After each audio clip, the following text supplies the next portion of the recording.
अस्सलाम वालेकुम। आज हम इस वीडियो में एक्सरसाइज के सारे क्वेश्चंस सॉल्व करेंगे।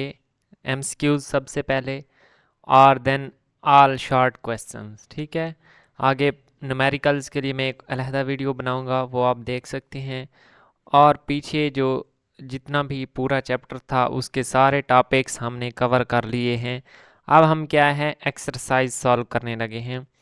तो सबसे पहले क्वेश्चन नंबर 1.1 है, इसके आगे पार्ट्स बनाए गए हैं। The number of base units in SI system international are. कितने यूनिट्स थे? बेस यूनिट्स हमारे पास क्या थे? 7 थे। ठीक है, अब है which one of the following unit is not a derived unit. अब जो हमारे पास डिराइव्ड यूनिट है किलोग्राम नहीं है, किलो साथ में प्रीफिक्स यूज़ हुई है और उसके साथ क्या है ग्राम लिखा हुआ है। और मैं वो ग्राम हमारे पास क्या है बेस यूनिट है, डिराइव्ड यूनिट नहीं है। बाकी सारे डिराइव्ड यूनिट्स हैं। ठीक है, अब थर्ड है amount of a substance in terms of numbers is measured in mole. अगर हमारे पास कोई अमाउंट ऑफ सब्सटेंस हो तो वो हम क्या है मोल में मेजर करते हैं, ये भी हमने पढ़ा था। An interval of 200 microsecond is equal to.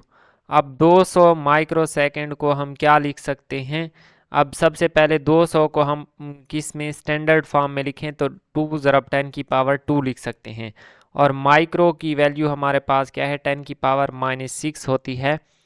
तो इस तरह हम क्या कर सकते हैं 10 की पावर 2 और 10 की पावर -6 जब उनको इकट्ठा करेंगे, क्योंकि ज़रब में ताकतें जमा होती हैं, तो -6 + 2 -4 बन जाएगा। तो उसको हम 2 ज़रब 10 की पावर -4 सेकेंड लिख सकते हैं। ठीक है, ये एमसीक्यूज़ हैं।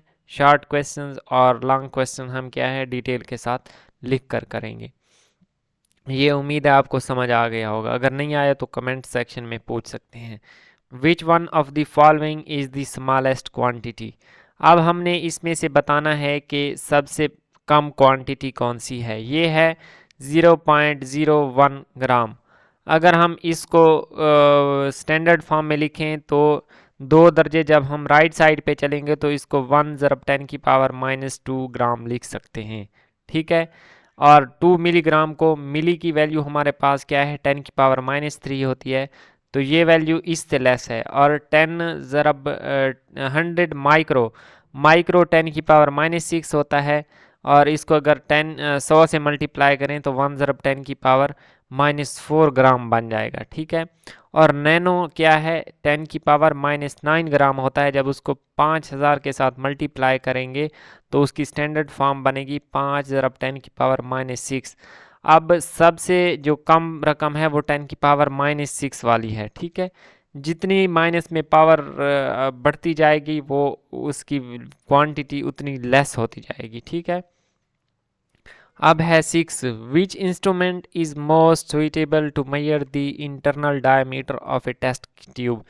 ये हमने देखा था वर्नियर कैलिपर है, वो मैंने आपको वीडियो में दिखाया भी था कि वो कैसा दिखता है, जो इंटरनल डायमीटर को फाइंड करने के लिए यूज़ होता है। ठीक है, अब ये हमारे पास 7 है। A student claimed the diameter of a wire is 1.032 centimetre. ठीक है, उसने ये क्लेम किया है using vernier calliper. Up to what extent do you agree with it, कि इससे आप कहाँ तक एग्री हैं, कि कहाँ तक हमारे पास इसका आंसर राइट है। तो हम कहाँ तक हैं 1.03 सेंटीमीटर। क्यों? क्योंकि जो लास्ट वाला डिजिट होता है अगर हम सिग्निफिकेंट डिजिट देखें तो वो डाउटफुल होता है वहाँ पे। ठीक है, तो ये हमारे पास हम यहाँ तक एग्री करेंगे। अब a measuring cylinder is use to measuring cylinder का हमने डिटेल वीडियो बनाई हुई है, वो देख सकते हैं। वो मैंने बताया था कि वो क्या करता है, वॉल्यूम को मेजर करने के लिए यूज़ होता है। A student noted the thickness of a glass sheet using a screw gauge on the main scale, it reads 3 divisions.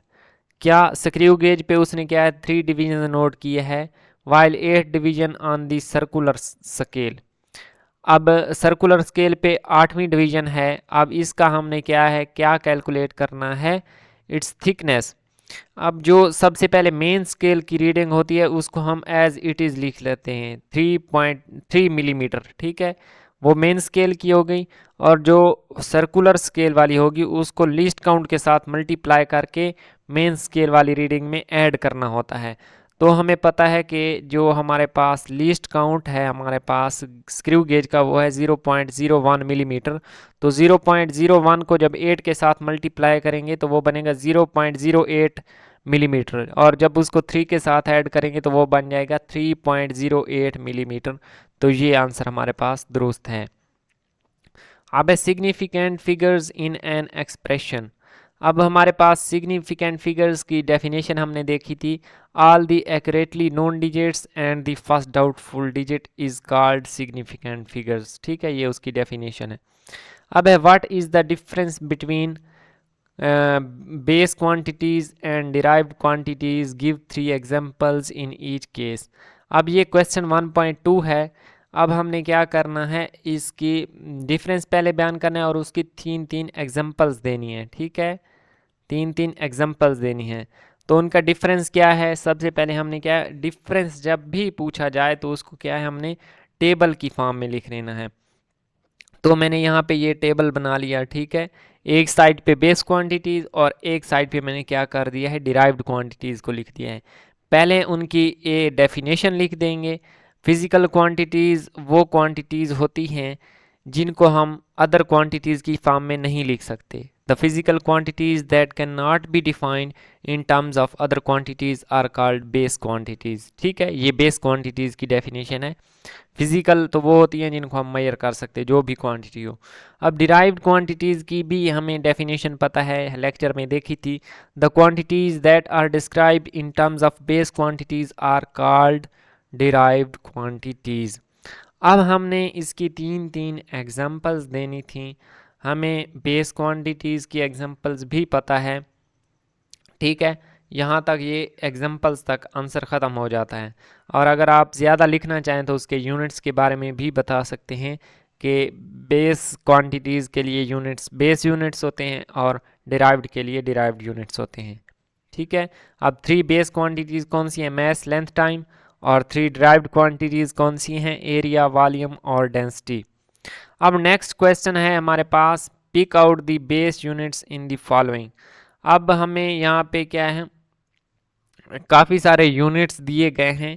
अब इन यूनिट्स में से हमने देखना है कि बेस यूनिट्स हमारे पास क्या हैं। अब जाउल हमारे पास बेस यूनिट नहीं है, न्यूटन नहीं है, किलोग्राम। हाँ, ग्राम हमारे पास क्या है, बेस यूनिट है, और उसके साथ एक प्रीफिक्स यूज़ की गई है, किलो। तो ये हमारे पास किलोग्राम क्या है, बेस यूनिट होगा। अब नेक्स्ट है हर्ट्स, ये भी नहीं है। मोल, मोल सब्सटेंस मेजर करने के लिए बेस यूनिट है, ये भी हमें पता है। अम्पेयर नहीं है। मीटर, ये भी हमारे पास क्या है, अम्पेयर हमने पढ़ा था। ठीक है,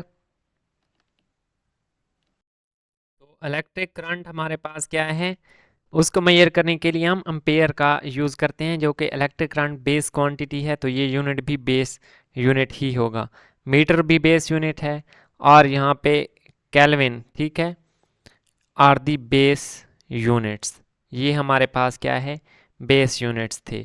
अब यहाँ पे यही चीज़ हमने पिक करनी थी। टेम्परेचर को मेजर करने के लिए हम केल्विन यूज़ करते हैं, जो कि हमारे पास एक बेस यूनिट है। अब है question 1.4, find the base quantities involved in each of the following derived quantities. अब ये डिराइव्ड क्वांटिटीज़ दी गई हैं, इनमें से हमने बताना है कि कौन कौन सी बेस क्वांटिटी यूज़ हुई है। अब पहले है स्पीड। स्पीड का फार्मूला हमें पता है कि डिस्टेंस ओवर टाइम होता है स्पीड, और डिस्टेंस का यूनिट क्या है, मीटर है, और टाइम का सेकंड है। तो इस स्पीड में कौन कौन सी 2 बेस क्वांटिटीज़ इन्वॉल्व हैं। एक हमारे पास डिस्टेंस, डिस्टेंस क्या है, उसका यूनिट मीटर है, और मीटर को हम क्या है, तो यहाँ पे हमारे पास डिस्टेंस क्या है, एक लेंथ है। ठीक है, पहले मैंने वो सॉरी गलत लिखा हुआ था। डिस्टेंस हमारे पास क्या है, एक लेंथ है, और टाइम का यूनिट सेकंड है, और दूसरी टाइम। तो 2 फिजिकल क्वांटिटीज़ इन्वॉल्व थी, एक लेंथ और दूसरा टाइम। अब नेक्स्ट है वॉल्यूम। वॉल्यूम में हमारे पास क्या है, length into width into height, 3 qualities होती हैं। लेंथ एक लेंथ है, विड्थ भी एक लेंथ ही है, और हाइट भी एक लेंथ है, तो इसमें सिर्फ लेंथ इन्वॉल्व है। सी नंबर पे है फोर्स। फोर्स का यूनिट हमें पता है कि मैस इनटू एक्सेलरेशन। अब एक्सेलरेशन क्या होता है, मैस का यूनिट है किलोग्राम, ठीक है। डायरेक्ट हमने क्वांटिटी बतानी है तो मैस आ गई। और दूसरा हमारे पास एक्सेलरेशन क्या होता है, मीटर पर सेकंड स्क्वायर, ठीक है। डिस्टेंस पर सेकंड स्क्वायर पर टाइम का स्क्वायर होता है, मीटर पर सेकंड स्क्वायर होता है। तो मीटर हमारे पास क्या है, लेंथ है, और सेकंड क्या है, टाइम है। तो फोर्स में हमारे पास मैस, लेंथ और टाइम तीन क्वांटिटीज़ मौजूद होती हैं, बेस क्वांटिटीज़। अब वर्क हमें पता है एफ डी या उसको एफ एस से रिप्रेजेंट करते हैं। एफ का यूनिट एफ, अगर फोर्स में हमारे पास क्या है, मैस, लेंथ और टाइम है, और डी हमारे पास क्या है, एक डिस्टेंस है, वो भी लेंथ है। तो इसमें भी हमारे पास मैस, लेंथ और टाइम इन्वॉल्व हैं। अब हमारे पास है next question 1.5, estimate your age in seconds, ठीक है। अब हमने अपनी एज क्या है सेकेंड्स में बतानी है। सबसे पहले आपने अपनी एज को लेट कर लेना है, कितनी एज है। अगर एज हमारे पास 16 ईयर है, तो हमें पता है कि एक ईयर में कितने दिन होते हैं, 365। तो हमने इसको 365 डेज के साथ मल्टीप्लाई किया, तो एज हमारे पास दिनों में आ जाएगी। अब हमने 365 दिन होते हैं, अब एक दिन में कितने घंटे होते हैं, 24 घंटे होते हैं। अब हमने इसको 24 के साथ मल्टीप्लाई किया, तो हमारे पास एज क्या आ जाएगी, घंटों में आ जाएगी। अब एक घंटे के अंदर कितने 60 मिनट्स होते हैं, इसको 60 के साथ मल्टीप्लाई करेंगे तो एज हमारे पास क्या है, मिनट्स में आ जाएगी। अब एक मिनट में 60 सेकंड होते हैं, इसको 60 के साथ मल्टीप्लाई करेंगे तो एज सेकंड्स में आ जाएगी। और हमने करना भी क्या है, सेकंड्स में ही एज को काउंट करना था। तो इनको आपस में कैलकुलेटर पे मल्टीप्लाई कर देना है, और मल्टीप्लाई करने के बाद हमें ये आंसर मिल जाएगा कि ये हमारी एज सेकंड्स में है। अब इसको हमने क्या है, साइंटिफिक नोटेशन में कन्वर्ट करना है। वो कैसे करेंगे, एक डिजिट छोड़कर इशारिया लगा देना है, और उससे राइट साइड पे जितने भी डिजिट हैं उनको गिन कर 10 की पावर में लिख देना है, 1 2 3 4 5 6 7 8। तो 5.04, सॉरी यहाँ पे ये गलत लिखा हुआ है, 5.04 लिखना है। 5.0 यहाँ पे लाजमी ऐड करनी है, ठीक है।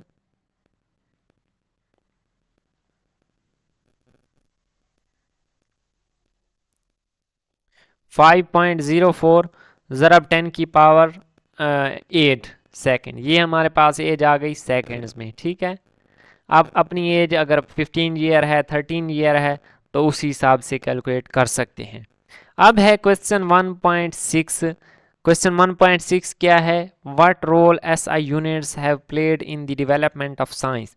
अब एसआई यूनिट्स ने साइंस के अंदर क्या किरदार अदा किया है, ये पूछ रहा है।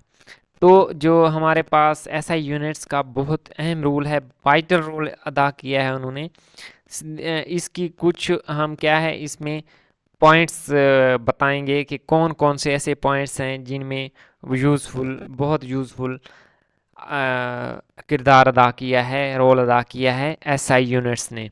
तो पहला है, this system produces equality in measurements all over the world. तो ये हमें क्या है, मेजरमेंट्स में इक्वालिटी प्रोवाइड करता है।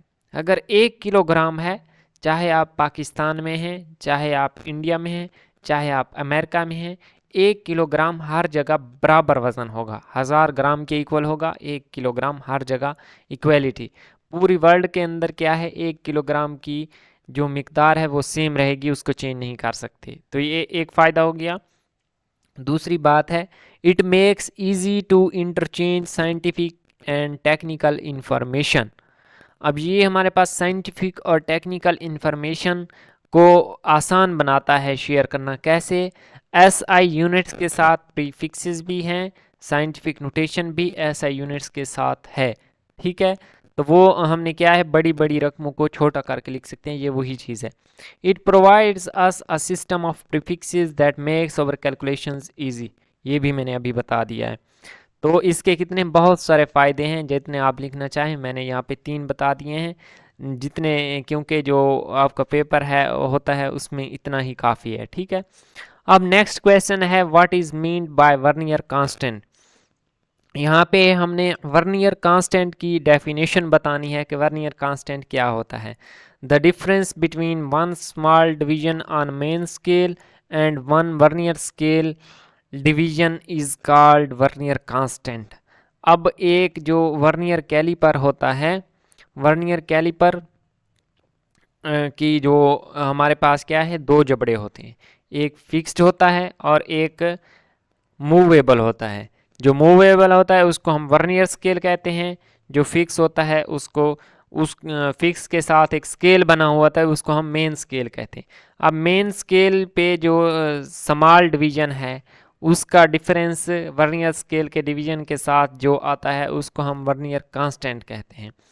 अब one small division on main scale कितना है, 1 मिलीमीटर, और one small division on vernier scale is 0.9 millimetre. ये इम्पॉर्टेंट हैं, ये एमसीक्यूज भी आ सकते हैं, ठीक है। अब नेक्स्ट है हमारे पास question 1.8, what do you understand by the zero error of a measuring instrument. अब ज़ीरो एरर, मेजरिंग इंस्ट्रूमेंट के ज़ीरो एरर से क्या मुराद है। अब जैसा कि अगर हम किसी दुकानदार के पास जाएं, ठीक है, और उसके पास हमारे उसके पास बीम बैलेंस मौजूद हो, ठीक है, बीम बैलेंस मौजूद हो और वो बैलेंस ना हो, उसका एक साइड भारी हो और एक हल्की हो, और वो आपको कोई चीज़ वज़न करके दे तो उसमें क्या है, नुकसान होगा। इसी तरह ज़ीरो एरर जब होती है तो जो हम मेजरमेंट करते हैं वो हमारे पास गलत होती है। तो अब ज़ीरो एरर की डेफिनेशन हमने यहाँ पे लिखनी है। Zero error is the deviation or change of a measuring instrument's reading from the true zero value when no input or measurement is applied and instrument is normally closed। अब ये screw gauge और vernier caliper close होंगे और जो balance हैं वो तो हमारे पास क्लोज का ऑप्शन नहीं होता, तो उनके लिए हमने क्लोज नहीं लिखना, इतना ही अप्लाइड तक आप लिख सकते हैं। तो जो अगर हमारे पास, अगेन इसकी देख लें ज़ीरो एरर क्या होती है, अगर उसकी जो वैल्यू है वो चेंज हो रही है, ठीक है, वर्नियर स्केल की जो ज़ीरो है वो क्या है, ट्रू ज़ीरो, जो मेन स्केल की ज़ीरो से है उस पे मौजूद नहीं है, तो उसमें क्या है, ज़ीरो एरर मौजूद होगा। Due to which a measurement में बी लेस और ग्रेटर देन एक्चुअल मेजरमेंट, तो इस वजह से वो हमारे पास मेजरमेंट कम या ज़्यादा हो सकती है। अब क्वेश्चन है 1.9, why is the use of zero error necessary in a measuring instrument. ठीक है, 1.9 है कि हमारे पास मेजरिंग इंस्ट्रूमेंट में ज़ीरो एरर क्यों ज़रूरी है। क्यों ज़रूरी है, क्योंकि हमें एक्यूरेट वैल्यू चाहिए होती है, तो एक्यूरेट वैल्यू को फाइंड करने के लिए हम उसमें ज़ीरो एरर देखते हैं। अगर ज़ीरो एरर मौजूद हो तो ज़ीरो करेक्शन करके हम उससे एक्यूरेट वैल्यू मेजर करते हैं। अब use of zero error is very necessary to get accurate and precise value, otherwise our measurement will be doubtful. Zero error leads to zero correction which makes our measurement accurate। ठीक है, ये मैंने बता दिया है उर्दू में। अब उर्दू में भी लिख सकते हैं अगर उर्दू मीडियम के स्टूडेंट हैं, अगर इंग्लिश मीडियम के स्टूडेंट हैं तो ये आपके सामने है। अब क्वेश्चन 1.10 है, what is a stop watch. अब स्टॉप वॉच के हम बारे में हमने उसकी डेफिनेशन बतानी है। What is the least count of A mechanical stop watch. अब मैकेनिकल स्टॉप वॉच का लीस्ट काउंट क्या था, 0.1 सेकेंड था। अब स्टॉप वॉच क्या होती है, stopwatch is use to measure the time interval of an event. किसी भी टाइम इंटरवल का, किसी इवेंट का क्या है, टाइम इंटरवल कैलकुलेट करने के लिए हम स्टॉप वॉच यूज़ करते हैं। इसकी दो अकसाम है, एक मैकेनिकल और एक डिजिटल, और मैकेनिकल का लीस्ट काउंट 0.1 सेकेंड है। दूसरी स्टॉप वॉच का लीस्ट काउंट क्या है, ये आपने कमेंट सेक्शन में बताना है। अब है question 1.11, why do we need to measure extremely small interval of times. कि अगर हमें क्यों ज़रूरत पड़ती है कि हम बहुत छोटे स्मॉल इंटरवल्स ऑफ टाइम्स को क्यों मेजर करते हैं, तो उसकी कुछ रीज़न है। We need to measure extremely small interval of times to analyse and record instantly varying quantities. जो बहुत जल्दी क्वांटिटीज़ चेंज हो रही होती हैं उनको मेजर करने के लिए हम क्या है, स्मॉल इंटरवल्स ऑफ टाइम लेते हैं। ठीक है, जैसा कि हमारी हार्ट बीट है इसी तरह जो हमारी यूनिवर्स है इसमें एक सेकंड में मिलियंस ट्रिलियंस के काम एक सेकंड में हो जाते हैं, ठीक है। अब more over it increases accuracy in measurements, और इससे क्या होता है, हमारी मेजरमेंट में एक्यूरेसी भी आती है। अब नेक्स्ट है question 1.12, what is meant by significant figures of A measurement. अब सिग्निफिकेंट फिगर्स की सबसे पहले हमने डेफिनेशन लिख देनी है और उसके कुछ रूल्स लिख देने हैं, अगर ये क्वेश्चन आ जाए। इंपॉर्टेंट क्वेश्चन है बहुत। All the accurately known digits, यहाँ पे एन साथ में डालना है, ठीक है। ये लिखते हुए कभी कभी गलती हो जाती है।